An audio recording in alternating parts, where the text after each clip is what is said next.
Boa tarde, amigos do canal Homem do Espaço, boa tarde. Pessoal, eu estou com um problema no meu live streaming. Isso aqui é o canal reserva, como sempre, nós temos que ter um plano B. Então, esse é o canal reserva do Homem do Espaço, perfeito? E esse canal reserva é para justamente esses problemas. Então, como na aeronáutica e na tecnologia espacial, nós temos que ter sempre um plano B. Então, as lives, prestem atenção, gente, não precisa se inscrever nesse canal, não precisam se inscrever nesse canal de reserva do Homem do Espaço. Podem continuar compartilhando o pessoal do canal original, que em breve eu espero resolver esse problema do live streaming. E todos os vídeos que eu fizer, enquanto tiver que fazer nesse canal reserva, eu vou estar reupando para o oficial, correto? Então, quem está inscrito lá no canal oficial, continue inscrito, porque não vai perder nada. As lives serão gravadas, as lives de férias, aulinhas curtas serão gravadas e postadas lá. Então, não precisa se inscrever neste canal. Este canal é o canal apenas reserva. Deixa eu ver quem está aqui, Por favor, gente, compartilha lá. QSP, boa tarde. Sete Antares, boa tarde. Marcelo, boa tarde. Érico, boa tarde. Tiago, boa tarde. KSP, eu não tomei strike, não. O que aconteceu foi que eu levei um copyright claim e tirei o vídeo do ar, e me disseram que estava tudo tranquilo lá no YouTube, mas eu não estou conseguindo voltar ao live direto. Eu consigo postar normalmente todos os vídeos. Ontem eu postei o vídeo do Apollo 1 tranquilamente, mas live eu não estou podendo fazer. Pelo oficial, por isso que eu estou fazendo aqui. Repetindo, esse é o plano B do Homem do Espaço, correto? Então, já que vocês estão ouvindo direitinho, vamos começar, então, com a nossa... Desculpa o atraso, né? Porque não teve outro jeito. Vamos começar com a nossa aulinha de sábado rápida de férias sobre o ônibus espacial Challenger, o problema que resultou na perda do ônibus espacial. Espero que vocês estejam me ouvindo direitinho. Muito bem. Então, gente, é o seguinte. No dia 28 de janeiro de 1986, portanto, há mais de 30 e tantos anos, né? Há mais de 30 e tantos anos, o ônibus espacial Challenger estava pronto para ser lançado, depois de vários e vários adiamentos, para uma missão que seria especial. Detalhe, seria a primeira missão espacial do ano de 1986, a primeira a missão espacial, tanto americana quanto soviética, perfeito? A primeira missão espacial do ano de 1986, e com uma grande novidade, digamos assim, né? A principal novidade para o pessoal que acompanhava só pela mídia e etc. Essa missão seria a missão que transportaria ao espaço a primeira professora, o programa Teacher in Space, perfeito? O ônibus espacial ia levar ao espaço, aqui nós estamos vendo, até aqui no início, né, nós estamos vendo a tripulação, ele iria levar ao espaço a primeira tripulação com uma professora a bordo. Então, deixa eu mostrar para vocês a tripulação do ônibus espacial Challenger. Então, está na ordem, tá? Está na ordem. Depois, essas imagens eu vou passar devagarinho, uma por uma, para a gente ver como é que seria. Então, vamos lá. Tem um monte de imagens, depois eu vou detalhar sobre elas.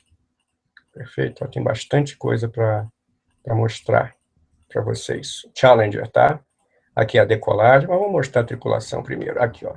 A tripulação, perfeito? Então, 28 de janeiro de 1986, os astronautas da missão do Challenger, a missão STS, a missão 51L, perfeito?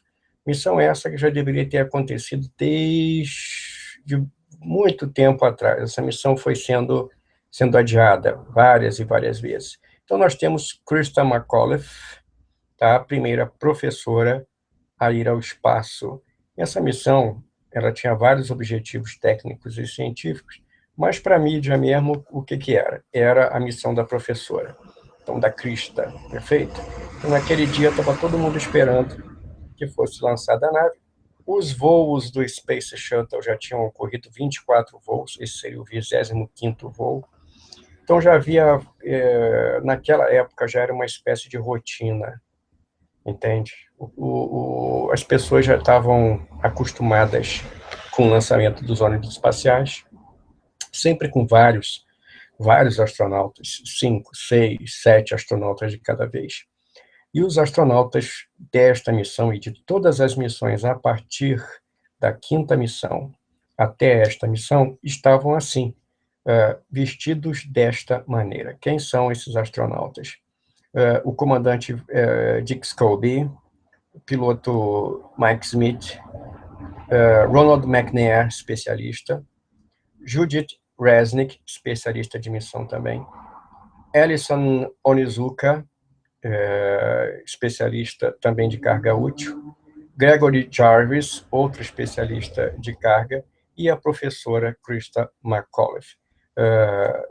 Dick Scobie já era um astronauta já veterano, Judy Resnick também, veterana no espaço, Ronald McNair também, e Alison Onizuka já havia trabalhado em outras missões com objetivos militares, e era uma tripulação que não chamava grande atenção. Como eu falei para vocês, os voos eram rotina. 1984, 85, 83, 84, 85, os voos do ônibus espacial, lançando satélites, lançando satélite de comunicação, lançando satélites científicos, fazendo as missões com a mochila de manobra autônoma, a MMU, no ano 84, já estavam, o cenário já era de rotina. Então, era mais um voo, praticamente não havia interesse, a não ser pelo fato do voo ser o voo da professora. Correto? Então, a espaçonave, o Challenger, nós estamos vendo aqui, ó, Challenger, a mesma configuração dos outros ônibus espaciais.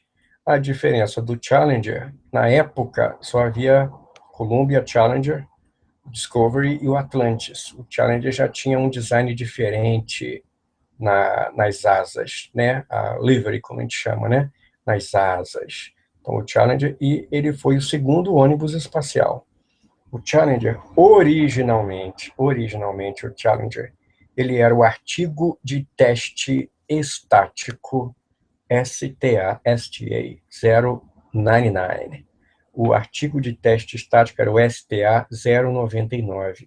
O que quer dizer isso? O Challenger não era, quando ele foi projetado, quando ele foi construído, ele não era um veículo espacial. Ele era um veículo de testes, como diz o nome, Static Test Article, o artigo de teste estático. Era para vários testes mecânicos, testes elétricos, teste de interferência de rádio, um monte de testes eram feitos nos artigos de teste estático. Bom, com o tempo, isso já no iniciozinho da fase operacional do Columbia, já foi decidido converter esse STA 099 numa nave espacial realmente, elevar a estágio de voo, a gente chama. Então, aquele artigo, ele foi elevado a estágio de voo. O que é isso? Ele foi todo reconfigurado, o que não deu, vamos dizer assim, entre aspas, não deu muito trabalho, porque ele já estava todo fiel ao desenho original. Ele não era que nem um Enterprise, que havia uma fidelidade no Enterprise, mas não era total, uma fidelidade ao veículo de voo original. Então, ele foi convertido, o STA 099 foi convertido em OV, Orbital Vehicle OV-099. O Columbia era OV-102, o OV-102. O Challenger reteve a nomenclatura do IDSTA, de artigo de teste estático, e passou a ser o veículo orbital, Orbital Vehicle, o Orbiter 099. Isso não influenciou em absolutamente nada essa adaptação, absolutamente nada. A estrutura era a mesma, os equipamentos, tudo era a mesma. Inclusive, o Challenger passou nesse tempo que ele foi reconfigurado por uma série de modificações que o tornaram mais avançado, que o tornaram, digamos, uma versão melhorada. Obviamente, estas modificações foram sendo introduzidas ao mesmo tempo, porque Discovery e Atlantis estavam também em produção, em fase final de montagem, acabamento, etc., por essa época de 1980, 81, 82 e 83, etc. Naquela época, a NASA tinha a sua frota de ônibus espaciais, a sua frota de Space Shuttles, Columbia, Challenger, Discovery e Atlantis. Já haviam essas 4 espaçonaves. Perfeito. E vocês imaginem, durante esses anos todos, de 1981, 82, os voos do Columbia, os voos de teste, e depois de 1983 em diante, voos muito frequentes dos ônibus espaciais de várias naves diferentes. Um dia era o Challenger, outro dia voltava o Columbia, outra ocasião era o Discovery, por último aí chega Atlantis. Então, o que acontece? Os astronautas passaram a não ser mais novidade no noticiário, etc. Então, estou contextualizando vocês sobre como era naquela época. Então, veja os detalhes, olha, do Challenger. Challenger foi o primeiro que apresentou o nome logo no lado do nariz, porque no Columbia, originalmente, o nome era na base da porta do compartimento de carga. No geral, ele era praticamente idêntico ao Columbia, a não ser na disposição de algumas telhas de proteção térmica ou na proteção térmica flexível, correto? Mas, mecanicamente, o Challenger era virtualmente idêntico ao Columbia, correto? Vocês estão vendo aqui nessa foto uma aterrissagem de um voo anterior dele, que ele já tinha as marcas de voo normal, perfeitamente normal, tá? E passava só por uma leve limpeza básica entre um voo e outro. Isso não acarretava nenhum problema para a espaçonave, a não ser a normal manutenção que era feita. Perfeito? Então, ó, isso aqui é o ônibus espacial Challenger, aterrissando numa missão anterior. Perfeito? Então, contextualizando vocês no esquema daqui, deixa eu ver. Bom, então, tripulação, perfeito? Eu vou mostrar esse gráfico aqui depois. Então, vamos contextualizar. Olha só, 1986, certo? Várias missões do ônibus espacial programadas. O cometa de Halley, lembram na aula que eu dei sobre o cometa de Halley? O cometa de Halley, ele estava na sua fase final de aproximação com a Terra. Havia a possibilidade, havia o planejamento de lançar o telescópio espacial Hubble naquela época. Havia toda uma expectativa da continuidade dos voos espaciais tripulados dos ônibus espaciais, com cada vez mais rotineira a sua aparição nos noticiários e etc. Bom, o Challenger deveria ter sido lançado para essa missão inicialmente em 22 de janeiro. Até na época, a imprensa anunciava, vamos lançar o Challenger. Agora a primeira missão de 1986. 22 de janeiro. Já foi atrasada, já foi problemas lá, atrasaram para 23 de janeiro.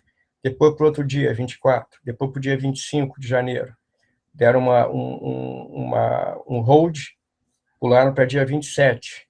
No dia 27, mais um adiamento colocado para o dia 28, efetivamente. Naquela época, em janeiro, o tempo estava muito frio, havia uma frente fria enorme, um movimento enorme de frente fria lá em Cabo Canaveral. Então, o primeiro atraso do Challenger foi por conta dessa frente fria. Naquela época até, o vice-presidente americano, vice do Reagan, estava pronto, já tinha marcado para vigiar o lançamento, para observar o lançamento, para assistir o lançamento. A presidência dos Estados Unidos, naquela época, fazia grande pressão no programa do Space Shuttle. Pressão para o quê? Para ter várias missões, para lançar as missões, e etc. Para manter as missões o possível na mídia, correto? Bom, esses atrasos que aconteceram, o segundo atraso e o terceiro atraso, foram, além de problemas com o tempo, também pequenos problemas com switch, com interruptores no sistema da nave, problemas com a porta de acesso, etc. Mas não eram problemas que causaram nenhum tipo de impacto na missão, né? No desenrolar da missão, né? A missão do ônibus espacial não era especificamente a missão do ônibus espacial, e aí vocês vão me dizer se vocês estão ouvindo direitinho, a missão do ônibus espacial não era especificamente só o lance da professora, não era, obviamente que não, né? O ônibus espacial, no caso o Challenger, dessa vez, teria como, digamos assim, principal objetivo lançar um satélite TDRS, perfeito? O TDRS, eu ainda vou falar sobre ele, esse tipo de satélite, em outra live, tá? Em outra live. O TDRS é o tipo de nave, o tipo de satélite que faz a retransmissão de dados entre o Space Shuttle, entre outras espaçonaves e o comando de terra. Faz o contato entre o ônibus espacial e várias estações, como estações da NASA e etc., e outras estações espalhadas pelo mundo. Então, esse é um TDRS, e o número de série dele seria o TDRS-B. Se vocês procurarem na internet TDRS, vocês vão encontrar que já foram lançados vários TDRS em várias versões, correto? Para várias atribuições e etc. TDRS, digamos, a carga principal do Space Shuttle. A outra carga seria isso aqui, o Spartan.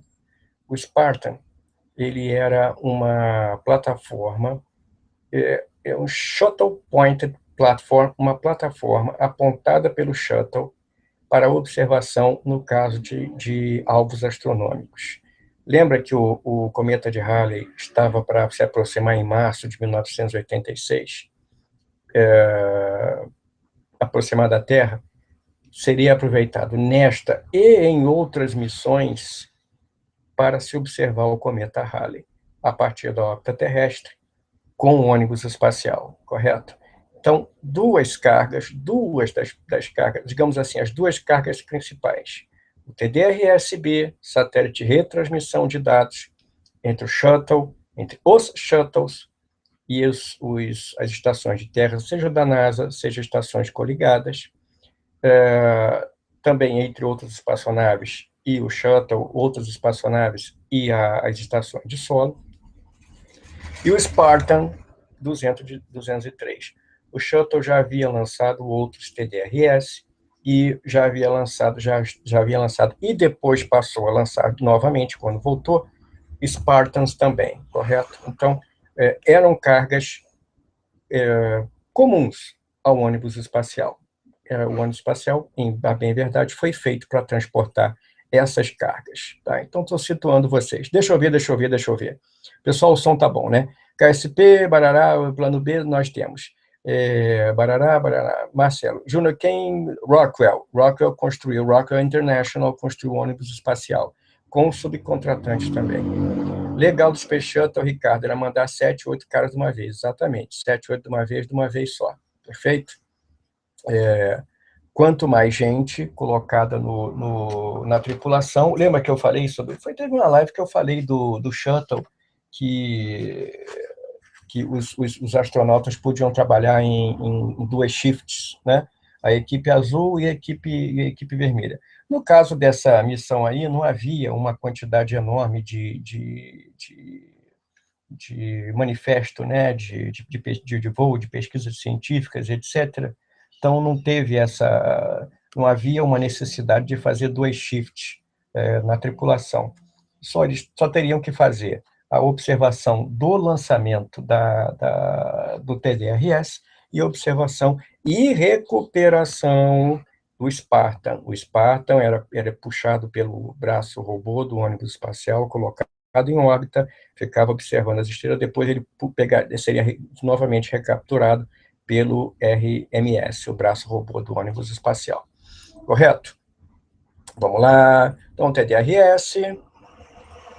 Nós já falamos do ônibus espacial algumas vezes, né? Então, esse infográfico aqui, legalzinho, ele mostra o arranjo. Vocês já conhecem o ônibus espacial, mas para quem não está vendo pela primeira vez, vai ver o vídeo depois no canal oficial, só para relembrar vocês, o ônibus, o Space Shuttle, composto pelo tanque externo, perfeito, que carrega oxigênio líquido e hidrogênio líquido, perfeito, composto por 2 tanques, com uma seção intertanque, tá?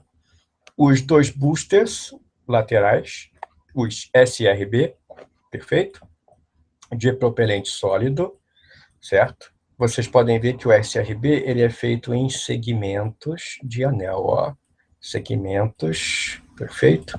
E isso é crucial para a gente entender o porquê do acidente. Segmentos aparafusados, vedados, fixados, ó, um ao outro, perfeito?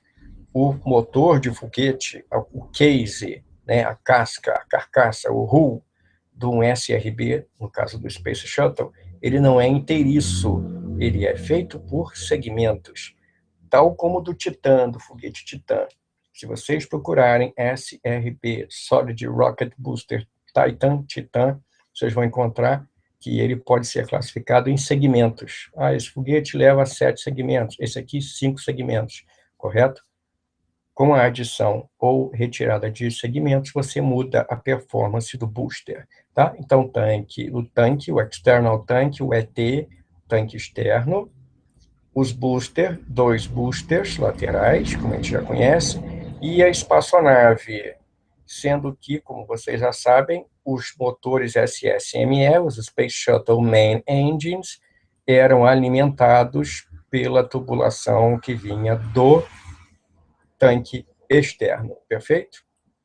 E o tanque era montado, o ônibus espacial montado no tanque, por meio de uma junção na parte superior, bípode, bipodal, como a gente chama, na parte superior, bípode, e uma junção de mesa na parte inferior, com 2 pontos de engate principais, correto? Os SRBs eram presos por um anel na parte inferior, no bulkhead do ET, na parte inferior, a parte mais resistente, e no intertanque havia também um anel de fixação para a parte frontal do SRB. Cada SRB com seu motor de separação de propelente sólido em cima e embaixo, correto? Então, nós temos o arranjo do Space Shuttle já pronto para o lançamento. Eu vou ficar botando isso. E aqui, estou falando da junção dos segmentos do SRB, os segmentos que compõem o Solid Rocket Booster, perfeito? Então, vamos lá. Vou colocar aqui para vocês a imagem Pronto. Nós estamos vendo a segmentação aqui do ônibus espacial. O ônibus espacial, então, pronto para decolagem. Na Flórida, em Cabo Canaveral, naquele dia específico, a temperatura estava abaixo, no dia, abaixo dos 11 graus. Na noite anterior, aquele é uma praia, né? A praia da Flórida, etc. Chegou abaixo de 5 graus naquela noite, uma noite congelante. De manhãzinha, 0 grau. E o SRB, o booster, ele estava, em princípio, liberado para funcionar a temperaturas até um mínimo de, digamos, 12 graus, 11 graus, etc. Esses boosters, construídos pela Morton Thiokol, que é uma empresa que faz equipamentos de propelente sólido, etc., já fazia propelentes sólidos há muitos e muitos anos para a NASA, para a Força Aérea Americana e etc. O que aconteceu? Havia uma ideia de que não era interessante lançar o ônibus espacial, lançar um SRB, com temperaturas abaixo de 11 graus. Mas isso não era uma informação que estava, vamos dizer assim, muito em voga naquela época. O que acontece? Na NASA, naquela ocasião, havia uma pressão muito grande para se lançar esse ônibus espacial. Perfeito? Lançar não só esse, como os outros ônibus espaciais, né, em várias das suas várias missões. A temperatura no Cabo Canaveral, ela, em geral, não chegava a tão pouco, não chegava a ser tão baixa, né, normalmente. Mas naquele dia, infelizmente, estava bem gelado o tempo. Eu falei para vocês, na noite anterior, chegou a bem menos de 5 graus, sei lá, não chegou a menos 10 graus, mas digamos assim, a menos 8 graus. De manhãzinha, 2 graus. Já tinha gelo pingando, aqueles pináculozinhos de gelo, aqueles estalactites de gelo escorrendo na estrutura da plataforma. Tem fotos mostrando isso. Nenhum voo espacial anterior do ônibus espacial havia sido efetuado, nenhum lançamento, abaixo de 11 graus centígrados. A empresa Morton Thiokol, ela tinha uma visão de que não seria interessante lançar abaixo dessa temperatura. Mas não havia dados suficientes ali nos recordes da empresa sobre isso. Alguns engenheiros, naquela época, bom, a gente só foi saber disso depois, né? Depois que aconteceu a tragédia, depois começou a aparecer. Alguns engenheiros da Morton Thiokol tinham preocupação com lançamentos em baixa temperatura. Porém, na mesma empresa, muitos deles achavam que, não, tudo bem, está cotada para lançar só acima de 11 graus, mas em certas ocasiões pode lançar abaixo de 11 graus também. Eles vão ver que eles estavam errados. Naquele dia, naqueles dias, o ônibus espacial ficou também, como vocês podem adivinhar, exposto a estas temperaturas geladas e com o vento. E os ventos principalmente estavam vindo numa direção em que eles estavam atingindo a parte de dentro, a parte voltada para o tanque dos SRB. Então, o que foi comentado depois aqui, se no mínimo, esse vento não estivesse daquele lado, do lado de dentro daquele SRB, é possível que o problema não tivesse desenvolvido. Mas tem mais coisa por aí. Naquela época, um engenheiro, Alan MacDonald, é o nome do cara, ele já tinha na cabeça que, se houvesse a ocasião de lançar o ônibus espacial abaixo de 11 graus centígrados, 11 graus Celsius, o foguete o SRB explodiria na junta, lembra dos segmentos? Ele explodiria na junta, direto na hora do lançamento. Perfeito? O medo que McDonald's e alguns outros engenheiros que estavam na mesma função dele, o medo que ele tinha era que a junta dos SRBs dos segmentos não iria aguentar. Por quê? Porque essa junta do segmento, ela tem dois anéis O-ring, dois anéis de borracha super tratada, né? E uma vedação de um, eles chamam de putty, cimento. Não é cimento, mas é um putty, né? Nós podemos chamar de cimento, mas não era um cimento pétreo, né? Era uma resina altamente resistente ao calor.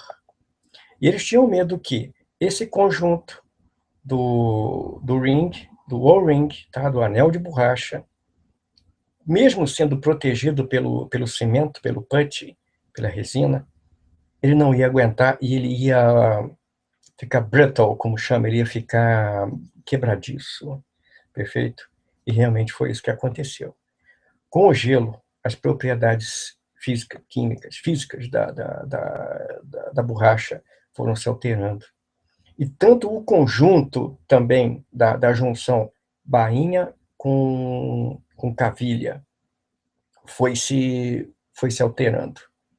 Na hora em que o motor do foguete do SRB é acionado, vocês podem perceber, podem adivinhar que a temperatura começa a ficar muito grande.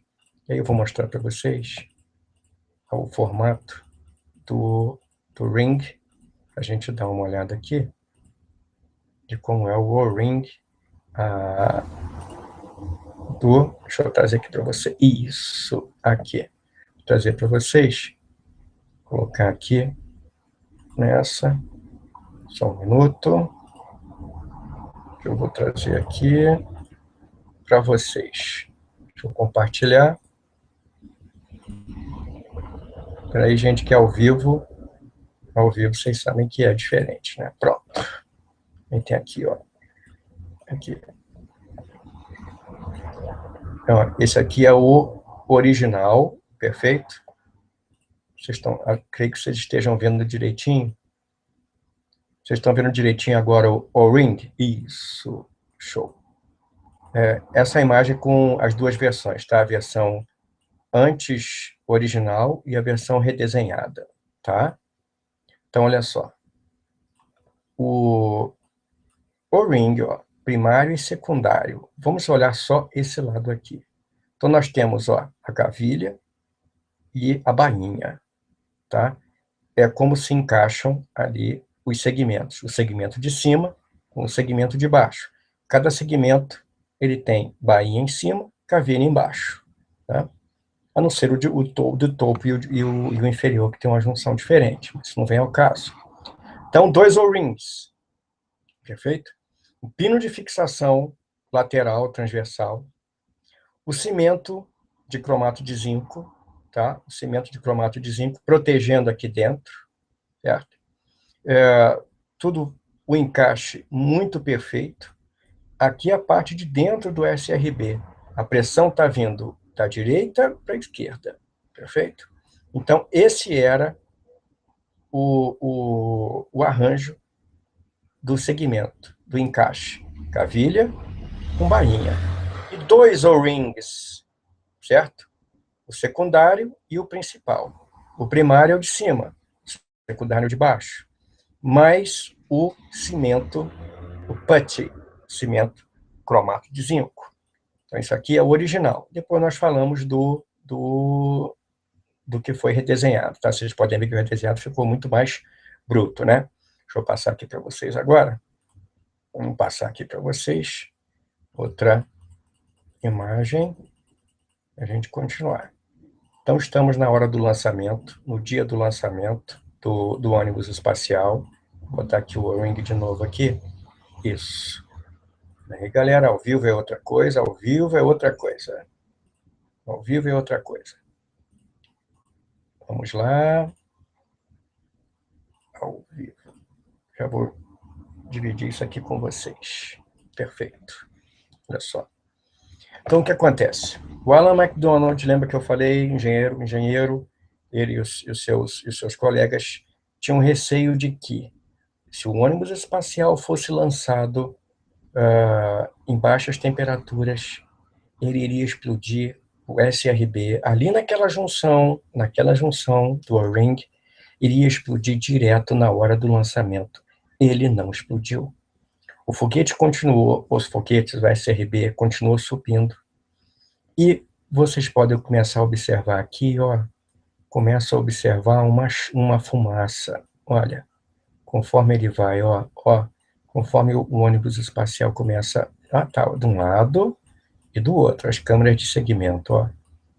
Olha a quantidade, tá vendo, de fumaça que começa a sair justamente apontando para o tanque. Então, a junção do O-Ring começa a vazar e começa a agir como um maçarico no tanque, justamente na parte de baixo do tanque, que é onde a seção cilíndrica se junta com o domo. Mas vejam o que aconteceu.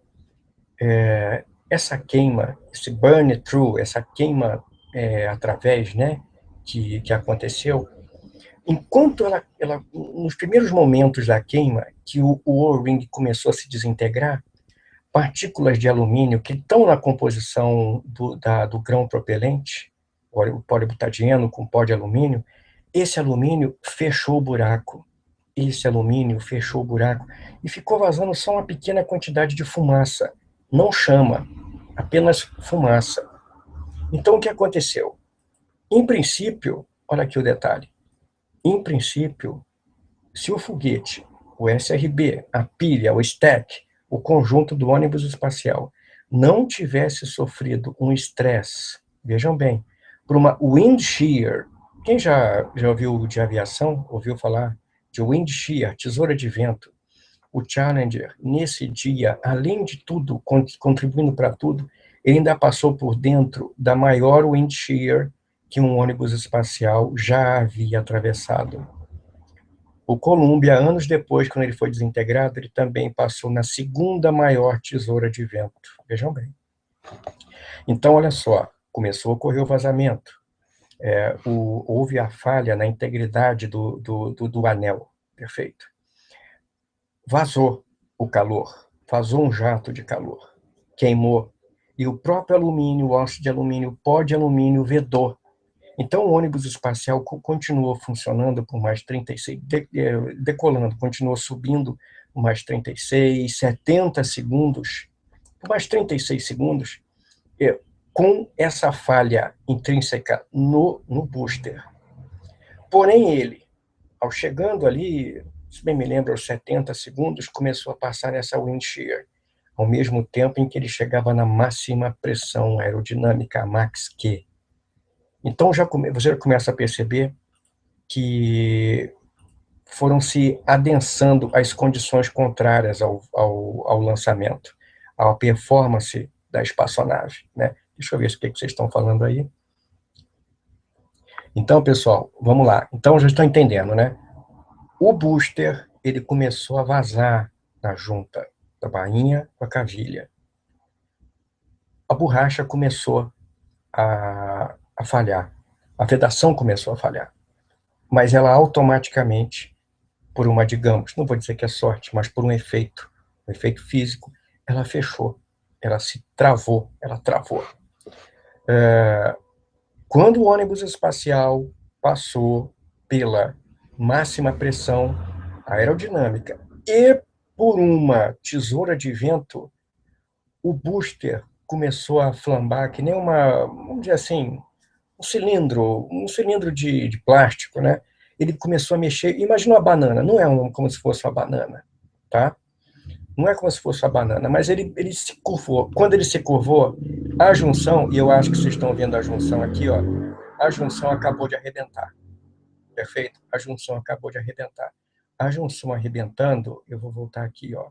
A junção arrebentando, e aí vamos passar deixa eu chamar um PowerPoint aqui para a gente para a gente seguir. Vocês vão seguir comigo um PowerPoint?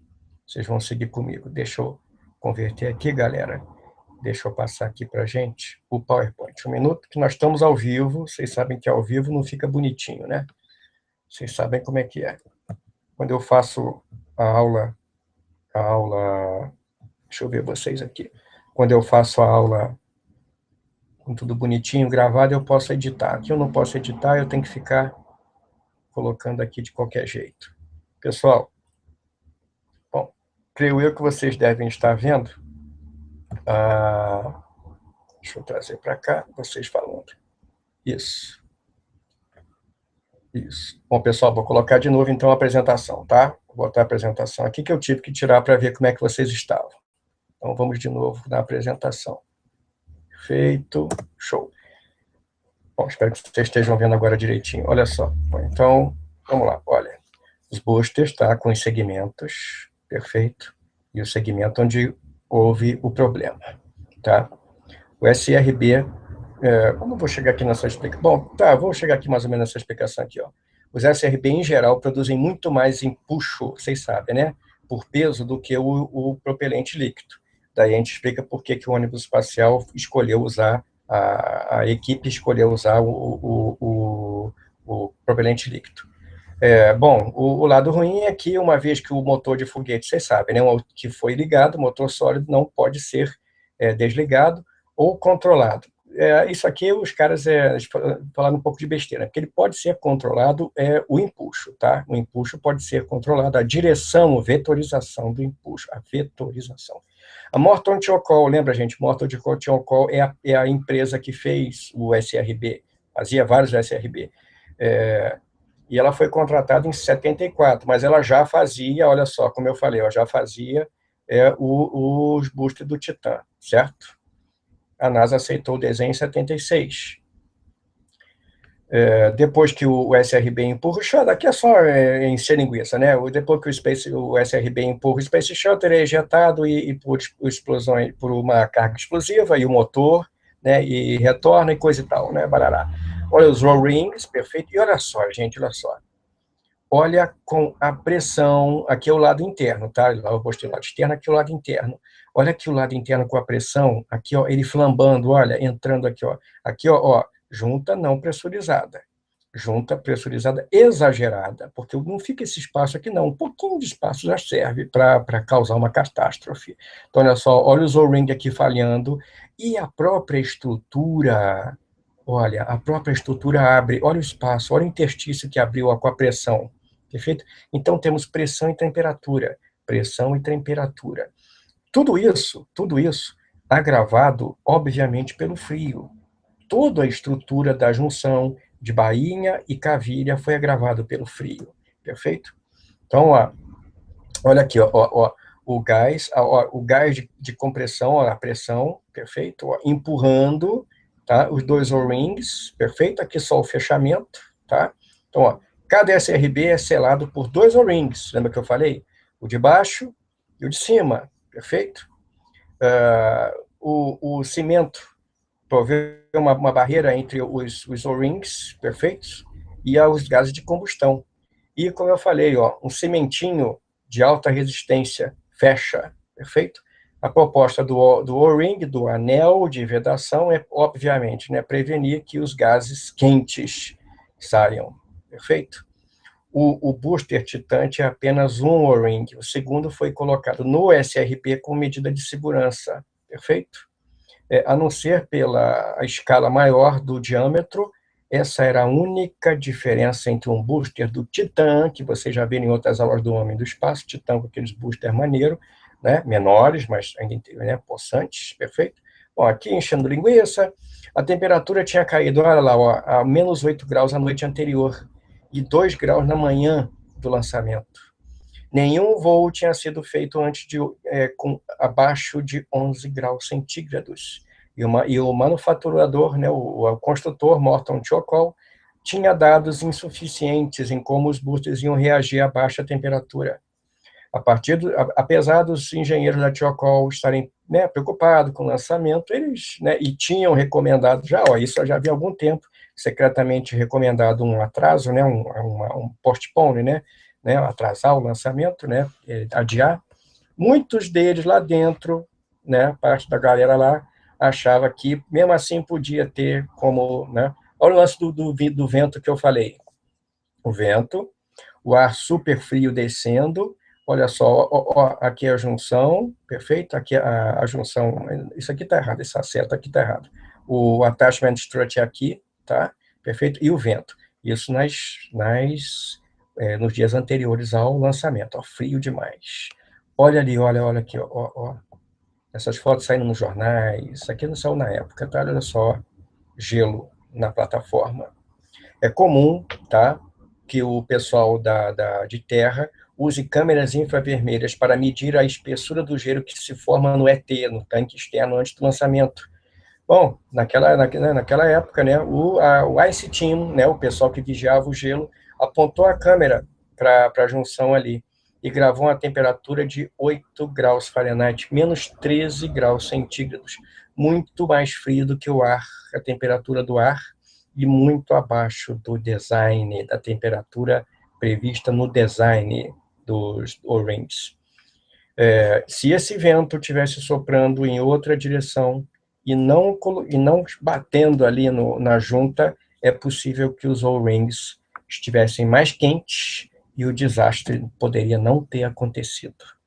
Um fator adicional é que a coleção, né, que é a informação colecionada pelo ICE Team, né, não foi repassada aos decision makers, quem são os chefões, o chefe de lançamento.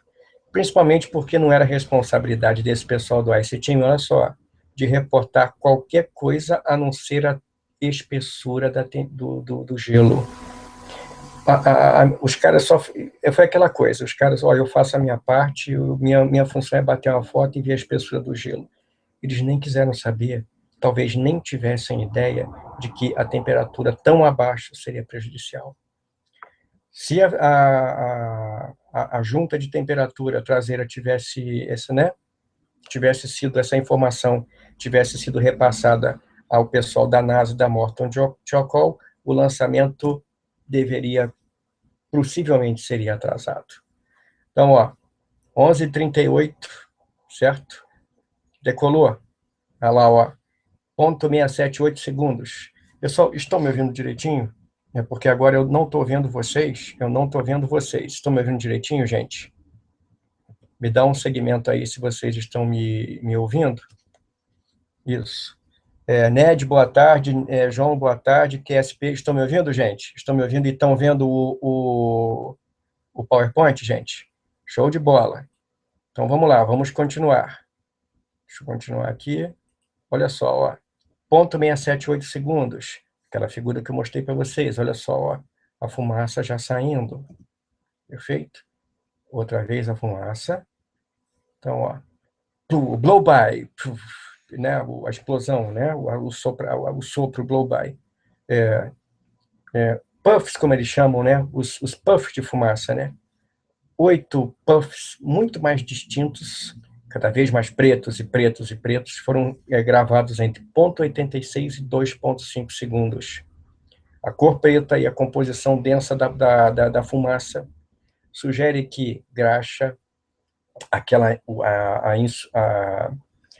insulação, né, a camada, né, de isolamento, camada tanto exterior, né, quanto interior, e o rubber, o O-ring, né, o anel de borracha, na junta, estavam sendo queimados e erodidos pelo propelente quente. Esse Roger Bottoli, engenheiro da Chocol, ele tinha gravado, certo? Feito uma gravação anterior ao lançamento, esse cara aqui, ó, numa teleconferência, e falou: se nós lançarmos os caras amanhã, nós vamos matar esses astronautas. Ele foi ignorado. Nenhuma outra fumaça foi observada, tomara que vocês estejam vendo a aula direitinho, estão vendo direitinho, perfeito. Nenhuma outra fumaça, espera aí, nenhuma outra fumaça foi observada desde que a junta aparentemente se fechou. Lembra que eu falei que esse novo selo esse novo selo, né, por sorte, era a combinação de dois fatores, lembra? Primeiro, os anéis foram aquecidos pelo combustível quente e aumentaram a sua temperatura e a sua resistência, a sua resiliência. O O-ring, né, já estava ali, né, ele estava comprometido, mas aí aqueceu. Segundo, as partículas que estavam contidas de óxido de alumínio, lembra que eu falei o pó de alumínio? O óxido de alumínio ele é colocado no polibutadieno, etc., para dar mais caloria. Eles derreteram e se aqueceram e possivelmente selaram o buraco, certo? Aproximadamente 37 segundos, olha só o que eu falei. O Challenger encontrou wind shear de alta altitude, que durou até 64 segundos. O wind shear criou forças no veículo com flutuações, né? Estresse lateral, né? Grandes. 56 segundos depois do lançamento. Bem na época, na hora do Max Q, pessoal, Max Q é a máxima pressão aerodinâmica. O Challenger passou pela pior wind shear, a tesoura de vento da história do Shuttle, como eu falei. As cargas de vento no veículo causaram o booster flexionar, lembra? Quase como uma banana. E deslocar aquele plug, né? Eles chamam de plug aqui, né? Deslocar aquele cimento que ficou, né? Do alumínio em torno do O-ring, né? Do anel de borracha. Aí a variação, essa aqui é uma variação de preço, de densidade do ar, velocidade, e olha só, olha, tá? Ó, como a espaçonave estava, olha, a chama, perfeito? Olha, detalhe, fotografia da espaçonave é um ângulo diferente, mostra uma pluma não usual na parte de baixo do SRB direito, já estava começando a interferir. A chama continuou a aumentar e ficar presa no fluxo aerodinâmico da traseira do veículo acelerando. Se essa chama tivesse apontada para outro lugar, qualquer outra direção, possivelmente o shuttle continuaria voando, gente. Possivelmente com aquele vazamento. Se fosse virado para outro lugar, teria sido fechado, passaria pelo enchia, teria aberto novamente, ele continuaria vazando, mas o shuttle continuaria voando. A missão seria, entretanto, abortada e o Challenger voltaria numa daquelas várias pistas de aterrissagem alternativas que eu já mostrei para vocês na nossa live de vários centros espaciais. Bom, infelizmente, né, o SRB estava apontando diretamente para o tanque externo e eventualmente causou, olha só o local, ó, bem na base do tanque de hidrogênio líquido. Ali, ó, começou a vazar hidrogênio, vazando hidrogênio na parte do tambor, a parte de baixo, e aí, ó, começou a romper a estrutura do tanque. 70 segundos, uma vazão, um vazamento circunferencial, ou seja, na base aqui, ó, na base do tanque circunferencial, começou a acontecer um vazamento circunferencial na base, onde junta no domo, e apareceu, né, esse vazamento. 1/3 da base do ET, indicando que o inner tank, o tanque interno, a parede interna estava desintegrando, e o ET, né, o tanque externo, olha lá, ó, começou, pronto, aí aqui, ó, isso aqui foi coisa, ó, vocês estão vendo, 73,124 segundos, coisas de décimos, centésimos de segundos, e aí, ó, uma explosão aqui, ó, em cima, a ruptura do tanque de oxigênio líquido, lembra lá o tanque, ó, explodiu o tanque, incendiou o hidrogênio, deu estresse, aqui já começou a desintegrar totalmente. O ônibus, a espaçonave, já estava dentro da zona de queima. E olha só, gente, os SRBs se soltaram, obviamente, né, break apart, quebraram, né, e continuaram funcionando. Olha aqui, ó, isso aqui indicando o nariz do ônibus espacial, ó, o RCS explodindo, olha a chama laranja, olha, aqui são SSME, ó, ainda queimando o resíduo. O nariz do ônibus espacial se separou. Ó, como ele está dizendo aqui, ó, ó, a chama vermelha marrom, né? Aí, ó, do RCS. 76 segundos, a nave estava voando a 1,92 Mach, 2.040 km por hora, né? A 14 mil metros. A rotação contínua empurrou o shuttle fora do curso, claro, né? E o nariz da nave já não apontava na mesma direção do voo, claro, né? Os estresses das cargas, né, criadas, obviamente, né? O shuttle é feito para voar, na atmosfera, voar com o nariz para frente, né? Então ele explodiu, olha só, a destruição, a desintegração. Vamos mostrar aqui, olha aqui, ó, a asa esquerda, o SSME, a fuselagem da frente, olha. As câmeras foram depois, ó, relacionando tudo. A cabine, certo? No momento, o momentum, né, o ímpeto da cabine, carregado a altitude, ela subiu a 19.500 metros, depois de começar a cair. Não é conclusivo o que aconteceu com a tripulação, porém eles sobreviveram à quebra do Challenger, à desintegração do Challenger, porque desde que as cargas foram apenas acima de 4G em breves períodos. Então, gente, a explosão, a desintegração não foi imediata. A cabine perdeu energia elétrica e oxigênio enquanto ela foi desintegrada, foi separada, quebrada do resto do veículo. Se a cabine fosse despressurizada durante esse período, é possível que a tripulação fosse, que a tripulação fosse nocauteada, inconsciente, né, feita inconsciente pela falta de oxigênio. Entretanto, os astronautas, na live sobre roupas espaciais, eu falei por alto do Personal Egress Air Packs, umas packzinho de oxigênio naquele capacete que era vedado só na parte da frente. Então, o cara tinha como ligar esse pack extra de oxigênio. E das 4 PAPs, né, PACs recuperados, 3 tinham sido ativadas e parcialmente usadas. Quer dizer, pelo menos 3 astronautas acionaram o pack de energia de emergência. De qualquer maneira, as PAPs não foram desenhadas para alta altitude e podiam apenas evitar que os astronautas, não podiam evitar que os astronautas desmaiassem, né? Se eles estavam conscientes durante os 2 minutos e 40 segundos de descida, né, batendo a 320 km por hora, a 200 Gs, não ia ter como, né? Os caras não iam ter como. Olha os destroços do Challenger, certo? Foi realizada uma comissão presidencial, né, que ordenou que se revesse as circunstâncias em torno do acidente e estabelecer as causas, desenvolver as recomendações para ações corretivas ou outras ações. A perda do ônibus espacial foi causada por uma falha na junta entre 2 segmentos inferiores do booster direito.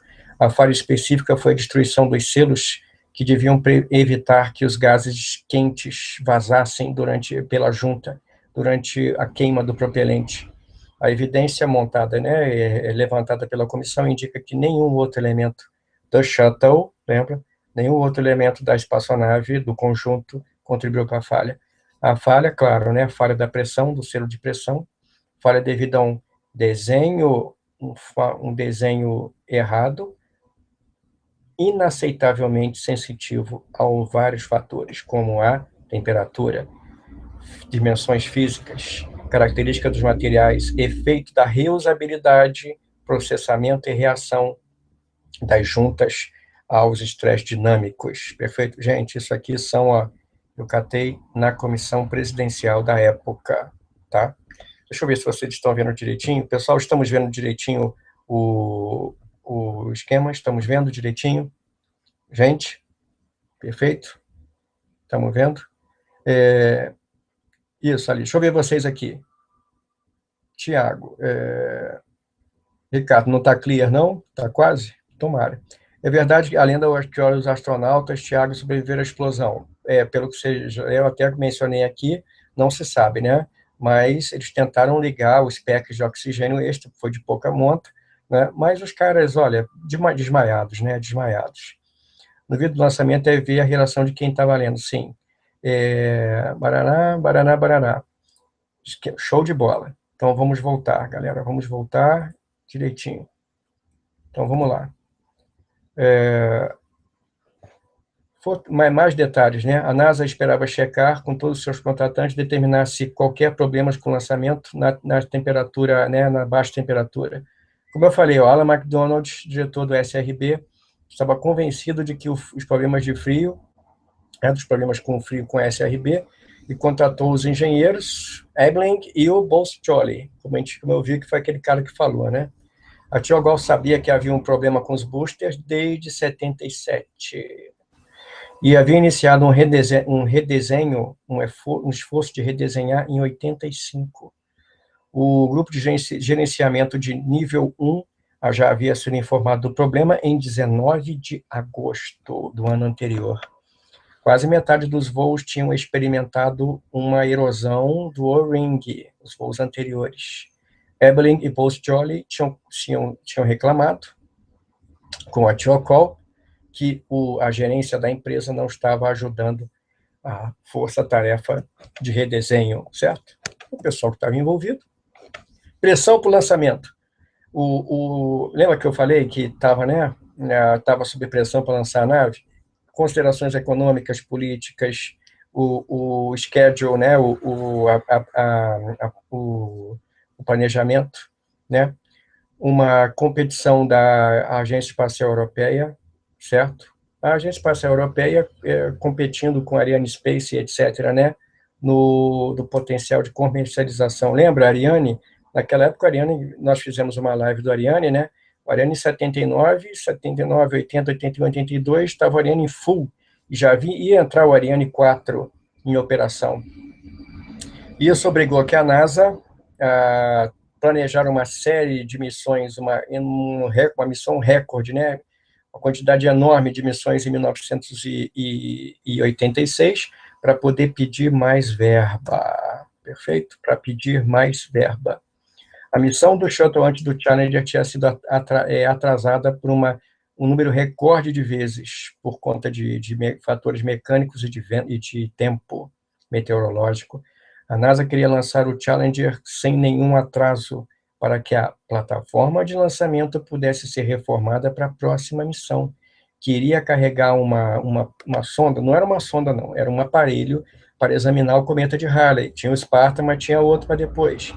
Se lançado no tempo, essa sonda esse aparelho iria coletar dados poucos dias antes da missão russa da Vega, da Giotto, etc. Lembra, gente, certo? Não havia possibilidade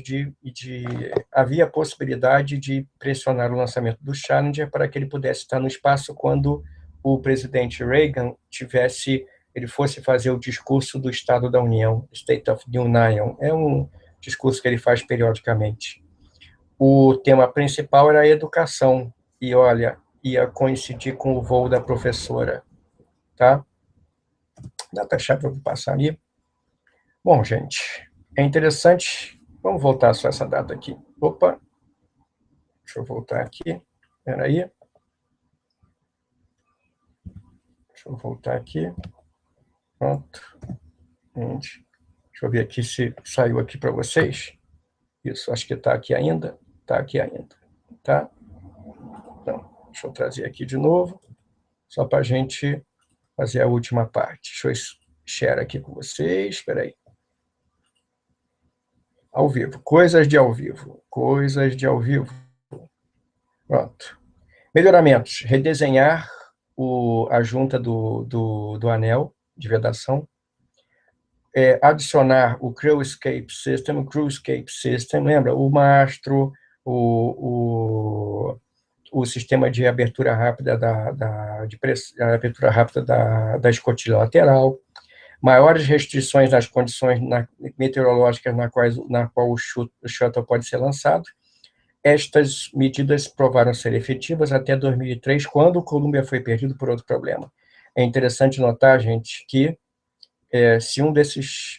um dos dois fatores-chave foi no Challenger, né? foi que a pior wind shear experimentada por um shuttle foi do Challenger, e o Columbia também experimentou uma wind shear, também a segunda wind shear da história dos voos espaciais. Bom, pessoal, foi isso o que aconteceu, e eu vou voltar a share aqui com vocês as nossas... Isso, pronto, vou voltar a visualizar aqui e ver vocês. Deixa eu ver quem está aqui, KSP Brasil, pessoal, até agora estamos entendendo direitinho? Estamos entendendo direitinho? Sérgio, boa tarde. Ned, todo mundo aí. Vamos dar like, gente, vamos dar like, vamos compartilhar. Perfeito? Então, olha só. A junta, perfeito? A junta do SRB. Olha a explosão, isso aqui é a trilha dos SRB, né, já soprado pelo vento, né, as partículas, né, os debris.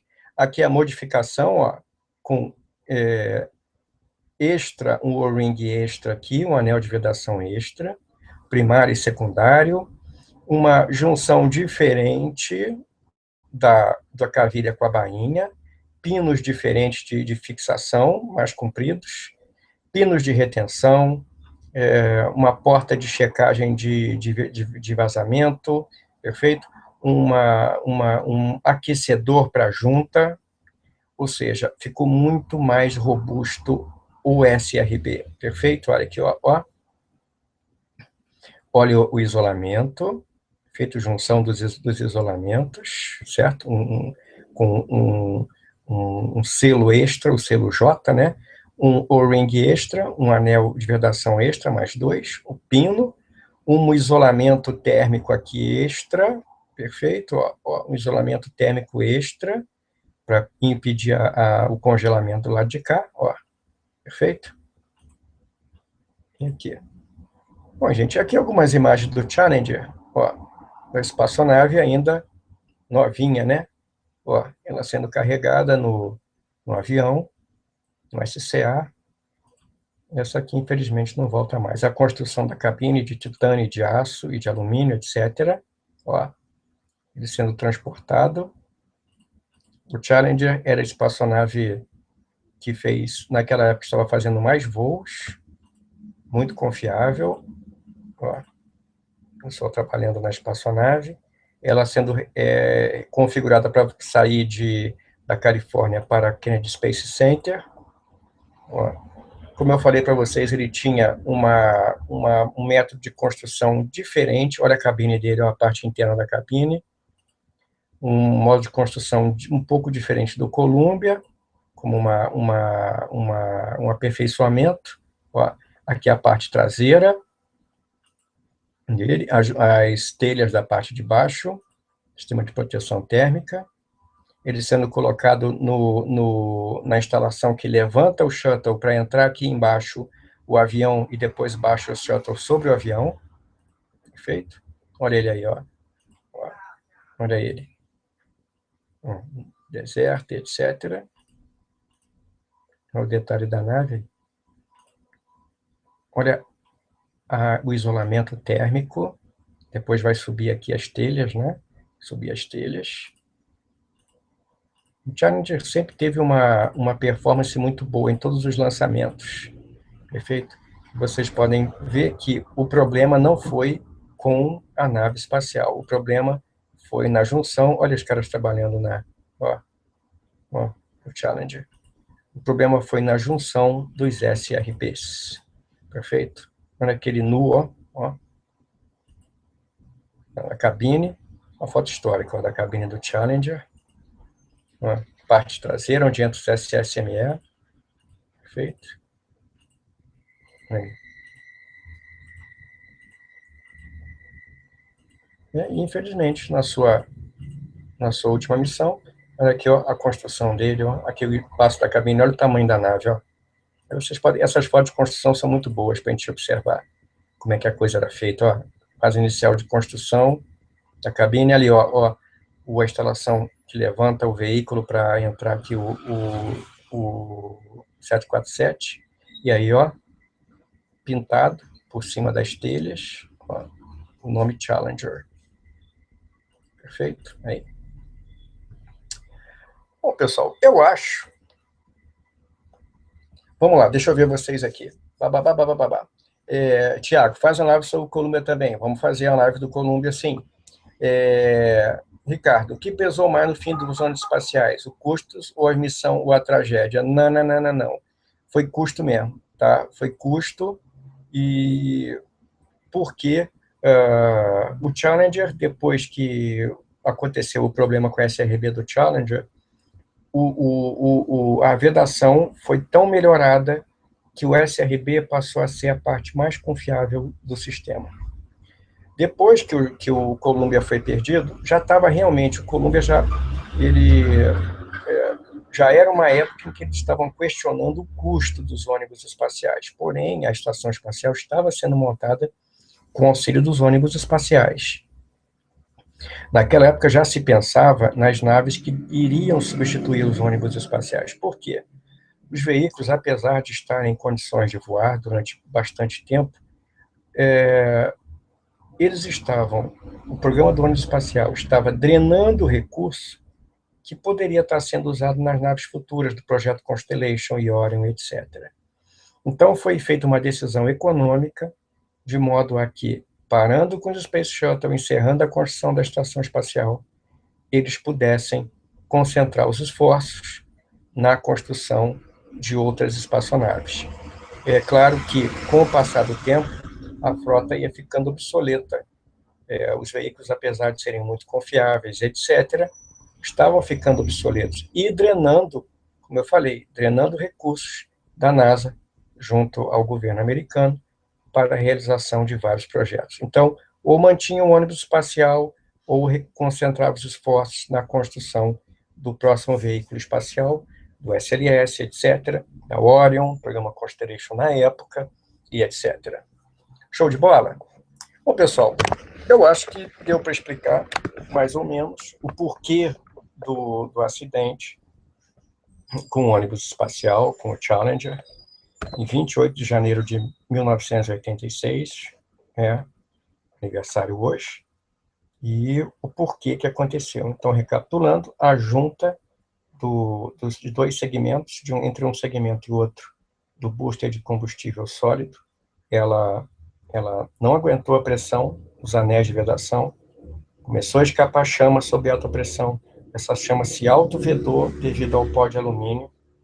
Quando o Space Shuttle passou pelas pressões dinâmicas da tesoura de vento, ele começou a sofrer estresse e esse buraco que tinha sido fechado automaticamente pelo próprio propelente alumínio se abriu novamente, agiu como um maçarico, furou a base do tanque de hidrogênio do tanque de hidrogênio do tanque externo e rompeu o tanque de hidrogênio, que depois rompeu o tanque de oxigênio, desintegrou a nave espacial.